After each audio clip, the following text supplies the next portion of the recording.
Good morning, Get Wrecked for Recovery crew. So, I slept here under the apple trees in this little garden last night. It was beautiful.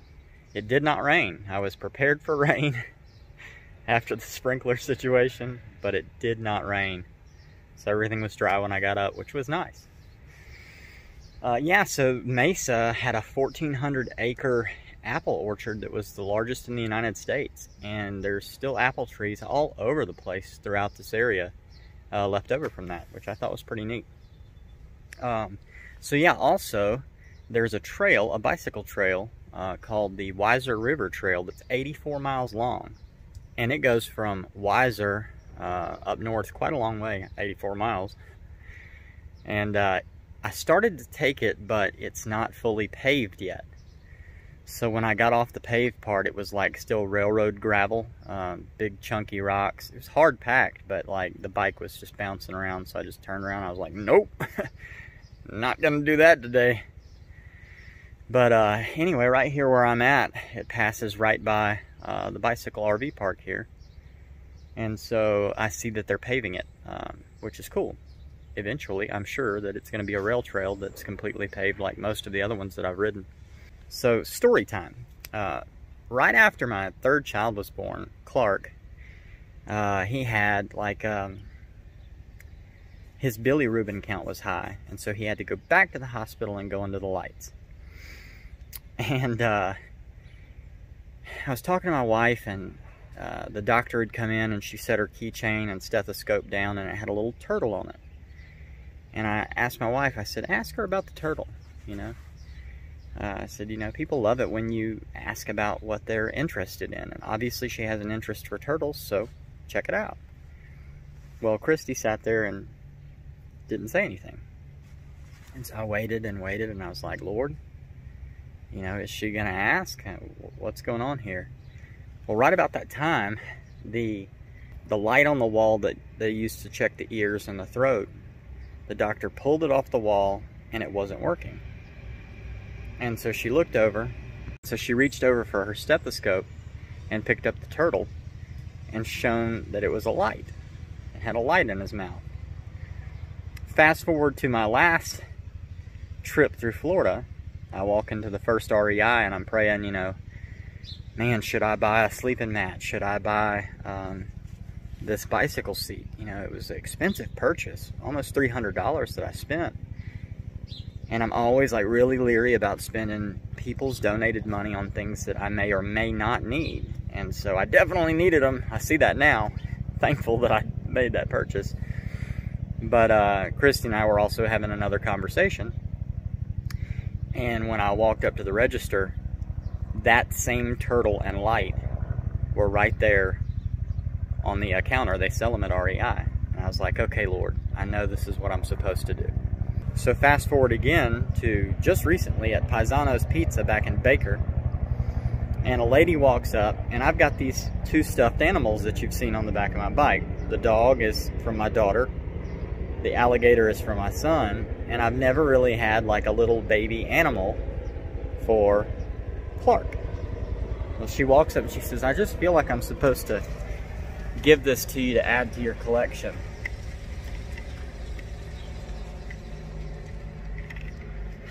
And it's a turtle. Oh man, tied to the birth of my son. It's just unexplainable, you know, how God can weave this whole thing together. You know, if there's such thing as coincidences, then I'm a walking, living one. It's every day. I mean, every single day, when you're led by the Spirit, He just, you know, His footsteps are right there in front of you. I love that poem, the Footprints poem.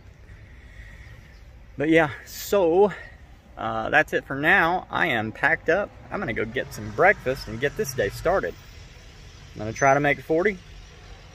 I looked it up last night. At this point, I've done 1,100 miles divided by 33 days, and it ended up being like 33.96 miles a day. So to catch up to 40, I'd have to do 46 for 33 days, which I'm sure I will at some point. But I do need to make sure I have a constant effort, no matter the climb, no matter the you know, trial, to get those 40 miles. So a lot more focused on that now. and my body's starting to get into a rhythm. I haven't had an off day in 33 days. This is day 34. And so, you know, that's kind of rough too. But like I said, my body's starting to just kind of get used to it. I sleep a lot harder, which is nice. But yeah, that's it. I'm going to get some breakfast, and you'll see that right about now. Yeah. Council Mountain Coffee and Laundromat. I'm gonna go check it out. All right, well that was amazing. I had the blueberry muffin and a cup of coffee. Oh man, so good. If you're riding the Trans-America Trail, definitely stop into here. So yeah, I'm about to get on the road and head up. Let's see, Tamarack, I think it's 17.1 miles and like a couple thousand feet up. And then it looks mostly downhill for just the rest of the day. So it's getting through this first push. Once I get out of this valley here, getting up onto that next ridge, and I'll be all right. The only problem is I'll be hitting it like at noon. The expected high here today is only like 96, so at least I got that going for me, which is nice. Anyway, I'm gonna get on the road.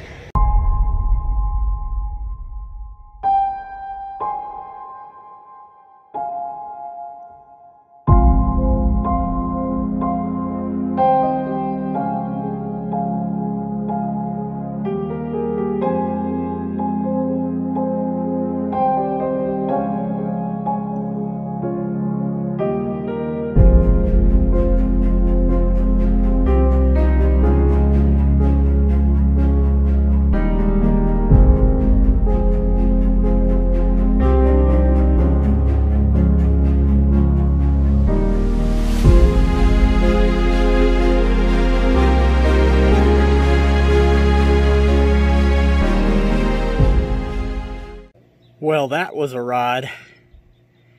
I may have gone like 17 miles so far. I don't even know if I've gone that far. To be honest, this was the worst part of the ride since I started the Trans-America Trail. So 95, Idaho State Road 95, is more like Interstate 95. It was terrible. No bike lane from the time that you leave Council to where I am now, and there's still not one.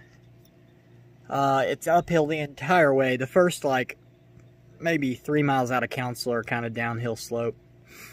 And then you hit this huge hill. And this morning, you know, I stayed up last night doing laundry and getting the video done until like midnight. And so I was just so tired when I, like, you know, went to sleep last night that I slept till 8 this morning and didn't even get out of the campground till close to 10. And then I left the coffee shop at like noon, maybe 11:30, but it was late.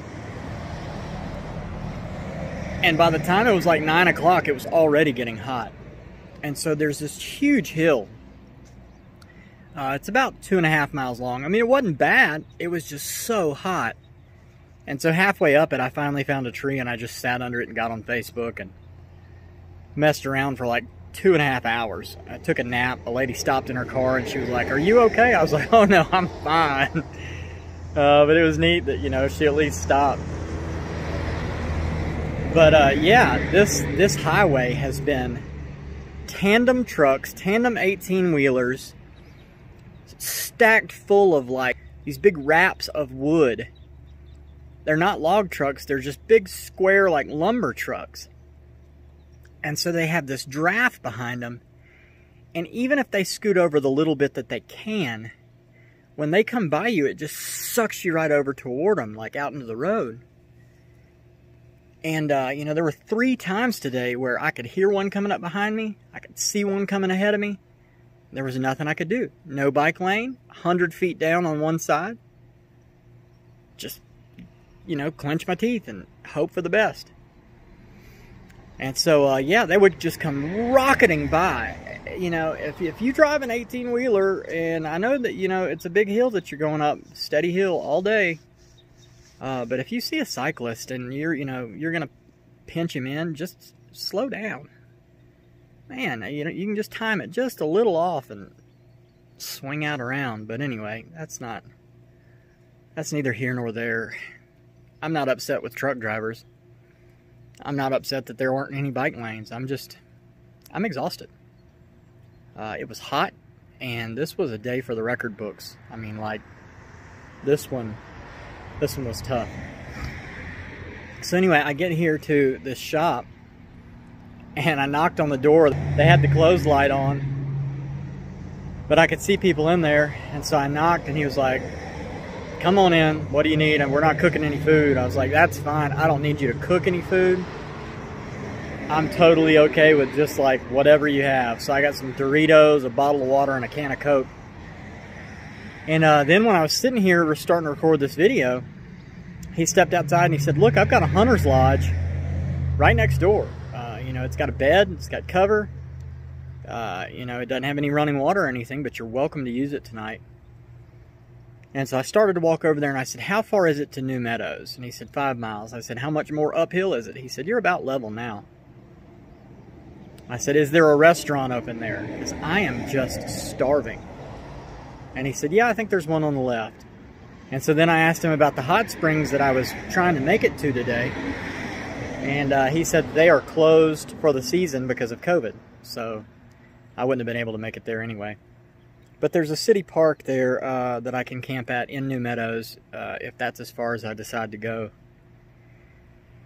And that's probably as far as I'm going to decide to go. I'm going to go ahead and get into town and try and catch a restaurant before they close.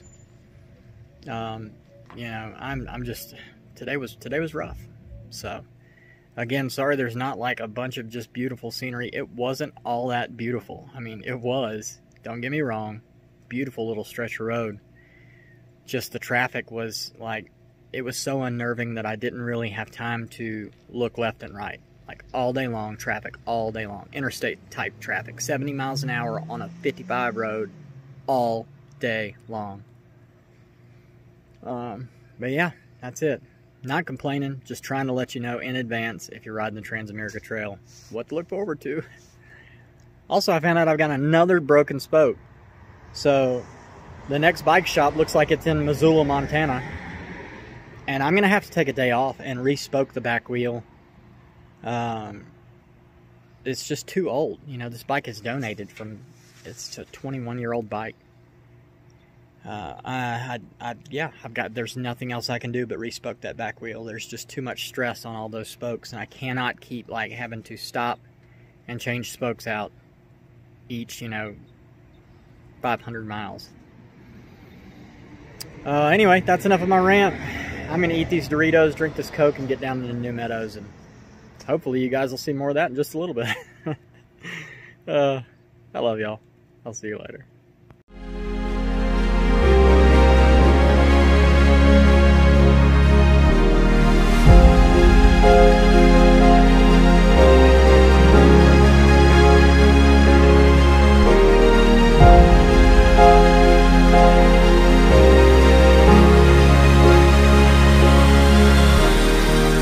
So I made it right here to New Meadows, Idaho, and I went to the Sinclair gas station. I called the number for the park here because it said talk to City Hall on the map.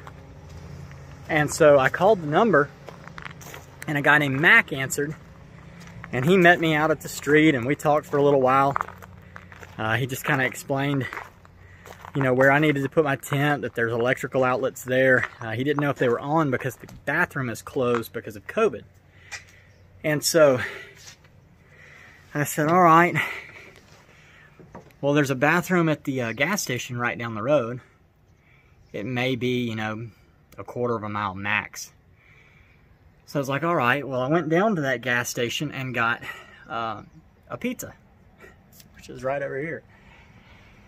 And great looking pizza, by the way. It is just incredible. Of course, I got jalapenos and pepperoni, my fave. But so while they were making the pizza, I sat down on the front porch. There was a guy named Mr. Manley there. And he's 75, and he's been here. He's got post office box number 1 in New Meadows.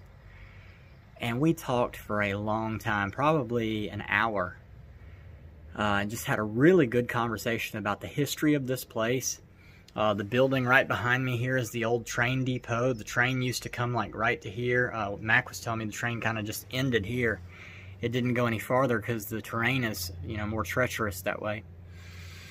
And so, you know, me and Mr. Manley continued talking, and he said, so, you know, what are your interests? And so I told him, you know, hey, I'm writing up for addiction recovery awareness, and just trying to get the word out there that people don't have to die from addiction. You know, whether it's drunk driving, whether it's opioid overdose, whatever it is, that there's help. There's Celebrate Recoveries and churches and rescue missions. There's so many people who want to help you. And then he took out his pocketbook and handed me $40. So thank you, Mr. Manley. He said, I don't have a TV, but I got a computer, and I'll watch YouTube. So I was like, awesome. Well, thanks for following along. So while we're sitting there, he explains to me about this guy, Nick, that pulls up to the pump, and then Nick comes over. And Nick and I had a good conversation. He's struggled with alcoholism for a long time. As a matter of fact, his 7-year-old doesn't know him sober. And so he had a bunch of goals on why he wanted to quit. And I said, you need to do it for you. You know, don't put the other goals out there. And he kept, you know, using the word dependently, like as long as I quit using alcohol dependently. And I said, you need to go ahead and like kick that word to the curb. For you, alcohol's the thing. So if you say dependently, you know, then when you quit, you're always going to have it in the back of your mind, well, I've quit dependently. I can have one or two. And if that's your thing, you can't do it once or twice, you know? So we talked. He gave me a hug, put my sticker right on his truck. It's just a really good conversation. Also, Nick, if you're watching this, drop a comment for those names that we talked about. I did not ask you for the people's names that had passed away recently from addiction-related issues. But I pedal each day for someone who's passed away from addiction-related issues, and I'd love to ride for your people. So drop a comment, and thank you so much for, you know, listening and talking with me for a little while. So Nick has also decided to go to rehab at the end of next month. He's got it all ready to go down in Idaho. And so when you go, Nick, that's it. You know, I wish that you could make today your day, and pray about it. If you decide to make today your day, then do it. But if you've got that rehab thing scheduled and you're going to go, when you go, that's it. All right? I will be praying for you. I know the whole Get Wrecked recovery crew will be praying for you. And we want to see you live to be who God has called you to be. So, man, good conversation. I am so glad to have met you, Nick. Right at the right place at the right time. God just seems to work it out that way. I also met a guy named Craig who pulled up in his car, and he was asking me, you know, where are you riding to? And, you know, we talked for a little bit, and he said, man, I'm proud of what you're doing. I said, it's the Lord. He said, it is. And so he's a fellow believer, and we had a good little moment there. He had to get on down the road. But so, Craig, if you're watching this, it was good meeting you too. But yeah, so I guess like the Sinclair gas station is the town hall. You know, it's where everybody goes and meets and hangs out. And so I spent the last good hour down there just chatting, and it was good. After a long uphill day of no one, no socialization, no nothing, it was good to be around people. And then again, you know, around people that not only support the ministry that I'm doing and believe in Jesus the way that I believe in Jesus, and, you know, even Nick, who is who I'm writing for. So, yeah, it's a good thing. If you're riding the Trans-America Trail, this is the park to stop at. Look, it's it was no charge to camp here. And the electrical outlets are on, so thanks, Mac. But there's like 1, 2, 3, 4, 5, 6, 7, 8, 9, 10, 11 plug-ins that are available to charge with. And it's just in a good little part of this town. I got some information also that it's downhill all day tomorrow. So all the way to Whitebird. I'm looking at a pretty steady downhill day. So I only made 25 miles today, but it looks like I may catch some up tomorrow. And I'm okay with that. Today was rough. It wasn't that the uphill really bothered me so much. It was the traffic and the heat. Those two things combined just had me all out of sorts. Plus I had the blueberry muffin for breakfast, and then that was it until this pizza that I'm about to eat. Other than just, you know, the snacks that I bring with me and things like that. But it was hot. They said that there's like a record heat wave coming through here over the next few days, so at least I will be down in the Canyon Valley. That's another thing Mr. Manley was telling me, was that down there in the valley on the water, it should be a little bit cooler. So I'm looking forward to tomorrow's ride now. I'm super excited, super stoked, so glad to be in the right place at the right time. And yeah, if you know anybody who's passed away from addiction, please get me their name so that I can ride for them for a day. It gives me so much motivation to be able to ride for a person. And, you know, today on a YouTube comment, somebody dropped a name, and so I'll be riding for them tomorrow. But it's strange because today was the last name that I had. And so, you know, I didn't really know how that was going to work. But so, you know, God's timing is always perfect. If you know anybody who's addicted, share this with them. Hey, maybe they'll hear something that'll want to get them out of it. I don't want to see you die from your addiction. I've come close several times, and I just know how easy it is to cross over that line. If you know anybody who's in recovery, share this with them. Hey, we're all in it together. Share it with your Celebrate Recovery or your church group. I hope that the content's good no matter what your interests are, whether your interests are, you know, recovery or not. It's just been kind of really neat to vlog this journey. And then don't forget, Redeeming Eden is a nonprofit ministry through International Gospel Outreach. I'll put a donation link in the description if you'd like to donate. You can donate a one-time donation, or you can donate monthly. Any funds that aren't used on this trip will go toward the rehab that we're working together toward to build, so that we can see more people be saved and be saved from the scourge of addiction. So yeah. That's it for the night, guys, from here in New Meadows, Idaho. Beautiful New Meadows, Idaho. I love you guys. Jesus loves you. I'll see you later. Have a good night.